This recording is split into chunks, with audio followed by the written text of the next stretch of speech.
નમસ્કાર ખેડૂત મિત્રો. પુષ્કળ વરસાદ અને વરસાદ સાથે આવેલ પવનથી કપાસના પાકને આડો પડી જવો અને સુકારાની સમસ્યા મુખ્યત્વે જોવા મળે છે. તો આપણે એના નિવારણ માટેની આજે વાત કરીશું. તો ખાસ કરીને આવો છોડ આડા પડી ગયેલા હોય તેમાં શક્ય હોય તો આમ ઊભો કરી અને થડે આવી રીતે દબાઈ દેવાનું, એટલે છોડ સેજ ઊભો થાય છે.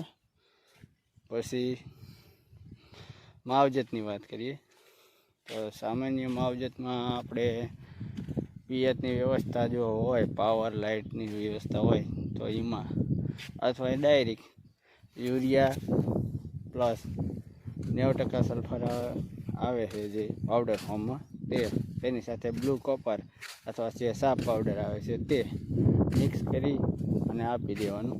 ઉપરથી પિયત આપી દેવાનું જો હોય તો, અને ડ્રીપમાં જેને હોય તો ડ્રીપમાં આપી દેવાનું. શક્ય હોય તો, પિયત ન હોય તો આ વસ્તુ આવી રીતે લીલું હોય ત્યારે વખાડામાં આપી શકો છો.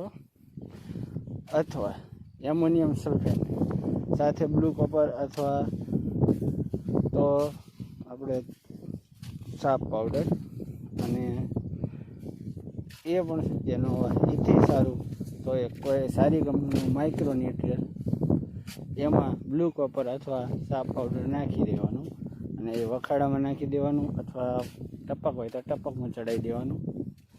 ઇનકેસ જો વખાડામાં નાખ્યું હોય અને પિયતની વ્યવસ્થા હોય તો એક પાણીમાંથી ઉતારો તો બહુ સારું રિઝલ્ટ મળે. પાણી ઉતારશો એટલે આ ફાલ ખરે છે, તમે જોઈ શકો છો, છાપા એ ખરતા બંધ થઈ જશે. અને આ વિડીયો તમને જો સારો લાગે શેર કરજો, જેથી કરીને કોઈ ખેડૂતને બહુ વધારે નુકસાની વેઠવાનો વારો ન આવે. ગઈ સાલ આપણે જોયું હતું કે વરસાદ પડ્યા પછી કપાસમાં પીળો પડીને સુકાઈ જવાનો પ્રશ્ન બહુ આવ્યો હતો. પાકી ગયો, એક સામટો ફાલ મૂકી દીધો, સુકાઈ ગયો, ફાલ હતો એ ફાલ જ રહી ગયો. એ પ્રશ્ન નહીં આવે. ઓર અમે ટ્રાયલ લીધેલું હતું, એમાં અમને સફળતા મળી. પછી આ વર્ષે મેં વિડીયો બનાવેલો છે.